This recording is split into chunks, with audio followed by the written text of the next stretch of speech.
Ok, donc, on a vu un certain nombre de choses déjà en électricité, concernant les circuits serrés, les circuits en dérivation, comment ça se branchait, comment on devait brancher. Alors, au vu de ce que j'ai vu sur la dernière évaluation, on va faire une dernière activité d'électricité. D'accord. Donc c'est la dernière, après rassurez-vous, hein, vous n'entendrez plus parler d'électricité jusqu'à l'année prochaine. D'accord. Mais c'est de revenir sur un peu ces histoires de court-circuit. Et notamment, ça me permettra d'étudier les risques du court-circuit, mais dans un circuit en dérivation. Alors là, j'ai branché un circuit fonctionnel.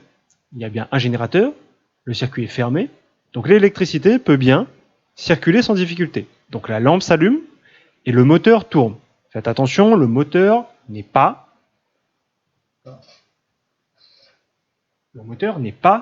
un générateur d'électricité, d'accord? Le générateur, c'est lui. C'est un truc qui tourne, d'accord? Comme les ventilateurs, par exemple, de l'ordinateur. Donc la lampe, ok, et le moteur fonctionnent. Parce que l'électricité n'a qu'un seul chemin, et ce chemin passe par la lampe, et ce chemin passe par le moteur. Mais dans le cas d'un court-circuit, le court-circuit, je vous ai dit que, comment je fais un court-circuit? Je vais rajouter un fil autour d'un de mes appareils, offrant ainsi à l'électricité un autre chemin possible. D'accord? Donc là, je viens de court-circuiter mon moteur. J'ai rajouté un fil autour de mon appareil, lui offrant un autre chemin qu'il n'avait pas avant. Pour rappeler un peu par rapport à ce qu'on a vu, oui, en fait, ce que je suis en train de créer, c'est une dérivation. D'accord? Oui, j'ai créé une dérivation en faisant deux doubles ponts ici, c'est-à-dire en mettant un fil sur un fil. Donc l'électricité qui part, donc ici est obligée de passer par la lampe, hein. Donc la lampe, effectivement, elle éclaire, d'accord? Par contre, quand elle arrive ici, elle a le choix soit de passer par le moteur, soit de passer par l'autre fil. Il choisit toujours le chemin le plus simple, c'est-à-dire le chemin qui va lui demander le moins d'énergie possible. Faire fonctionner le moteur, ça demande de l'énergie électrique, c'est pas top, donc l'électricité va choisir de faire le tour. L'électricité fait le tour, revient ici, repasse par l'interrupteur fermé et revient à la pile. Donc dans cette situation-là, le moteur n'est pas fonctionnel. Il n'est pas fonctionnel parce que justement l'électricité fait le tour. D'accord? Donc c'est le phénomène du court-circuit. On a court-circuité le moteur, l'autre lampe continue de fonctionner parce que l'électricité passe dedans. Hein. Par contre, l'autre moteur, non. D'accord? Alors ça, ces caractéristiques-là, c'est vrai pour le circuit en série. D'accord? Mais qu'est-ce qu'il y en est pour le circuit en dérivation? C'est-à-dire que quand je vais brancher en dérivation, lorsque je fais un court-circuit, est-ce que j'ai toujours le même impact et le même risque? Parce que finalement, le risque ici, c'est que mon moteur ne fonctionne plus. C'est embêtant, mais bon, globalement, ça va. D'accord? Donc pour ce faire, on va étudier la petite activité du livre. Je vous mettrai la page dans la description, le numéro de page dans la description. Et donc nous, on va faire une étude donc, de court-circuit, mais dans un circuit en dérivation. Figure 1, hein, j'ai branché ici un circuit en dérivation, je le vois bien parce que j'ai bien deux doubles ponts ici, un fil sur un fil. Hein. Ok. Mais j'ai rajouté un tout petit truc. Particularité, ici, à cet endroit-là, au lieu d'utiliser, on va dire, des fils classiques, j'ai utilisé de la paille de fer. En fait, c'est un peu comme un fil, d'accord? Un fil dont on aurait enlevé la gaine en plastique. C'est ça l'idée. C'est-à-dire que globalement, hein, au lieu de mettre un fil joli, j'ai mis un fil et j'ai retiré la gaine en plastique à cet endroit-là. En mettant justement ce qu'on appelle de la laine de fer. La laine de fer, en fait, c'est globalement ce qui compose les fils, c'est de la ferraille. D'accord? Donc j'ai branché mon circuit en dérivation, il est tranquille, il vit sa vie, les lampes s'allument bien, tout ce qui va avec. Et dans la figure 2, je rajoute donc un court-circuit. Comme je vous ai dit, je rajoute un fil autour d'un de mes appareils. Ici, autour de cette lampe-là. J'ai rajouté un fil, j'ai rajouté un court-circuit, et voilà ce qui se passe. Donc c'est ça qu'on va étudier là aujourd'hui. D'accord?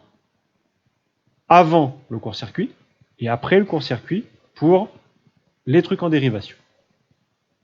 Ok?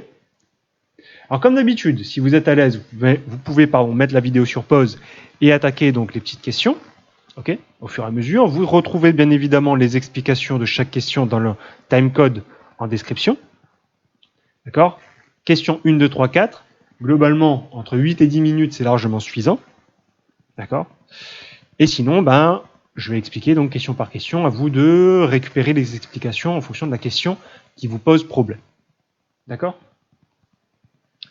Donc on démarre avec la question 1. Schématise les circuits figure 1 et figure 2 en indiquant le trajet du courant pour chacun d'eux. Donc en clair, on vous demande là simplement faire le schéma de ce truc-là et le schéma de ce truc-là, d'accord? Et représenter donc le courant pour chacun d'eux. Alors ce qu'on va faire, la paille de fer, parce qu'il faut aussi la représenter, cette fameuse paille de fer. Pour schématiser la paille de fer, on va faire ce petit dessin-là. On va représenter la paille de fer comme ça. C'est-à-dire ce truc-là. Paille de fer. Ok? Donc on va faire le schéma figure 1 et figure 2 en représentant la paille de fer ici. Avec ce petit dessin-là. Un petit truc, un petit zouigoui, histoire de représenter ce truc-là. D'accord? Donc à vous de faire les schémas à partir de là. Avant, après, et en n'oubliant pas d'indiquer le sens de circulation, c'est-à-dire les flèches, un peu comme j'ai fait ici, là. D'accord? Pour le cas figure 1 et pour le cas figure 2. Ok? Deuxième question.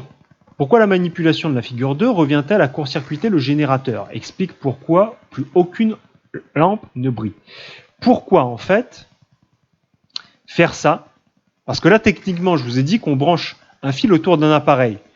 Donc, techniquement, j'ai mis un fil autour de cette lampe-là. Cette lampe-là, j'ai dit. Donc globalement, j'ai court-circuité cette lampe-là. Et pourtant, faire ça, c'est équivalent à court-circuiter la pile. C'est-à-dire, en réalité, à faire ça. Pourquoi ça? C'est ça la question. Pourquoi faire ça, c'est équivalent à faire ça? Réfléchissez en termes d'électricité. D'accord? Qu'est-ce que fait l'électricité? Ok? Ça vous explique justement en partie pourquoi les lampes ne vont plus briller. En fait, explique, à partir du schéma en fait, que vous avez fait à la question 1, comment ça se fait que là, pouf, il n'y a plus aucune lampe qui s'allume ici. À vous de voir, à vous d'essayer de raisonner, d'essayer de réfléchir. Ok? Troisième question. En cas de court-circuit du générateur, le courant devient très intense. Quelle est la conséquence pour la laine de fer? Lorsque je court-circuite ici le générateur, qu'est-ce qui se passe? Qu'est-ce qui se passe au niveau de la paille de fer? Le courant devient très intense. Et quelle est la conséquence d'un courant très intense? Regardez ça par rapport à ça. D'accord? Je pense que le schéma est suffisamment bien fait pour comprendre ce qui est en train de se passer à la paille de fer, là. Okay, dans le cas où j'ai fait un court-circuit. Avant, après. Quel est le risque? Qu'est-ce qu'on risque si la paille de fer est associée à un court-circuit?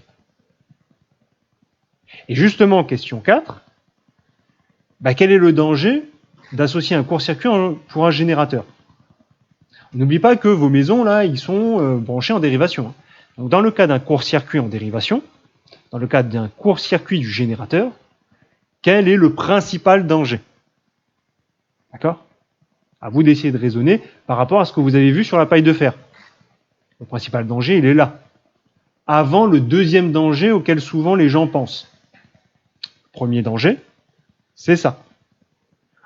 Donc à vous de me dire pour la question 4, quel est le danger lorsque je court-circuite un générateur?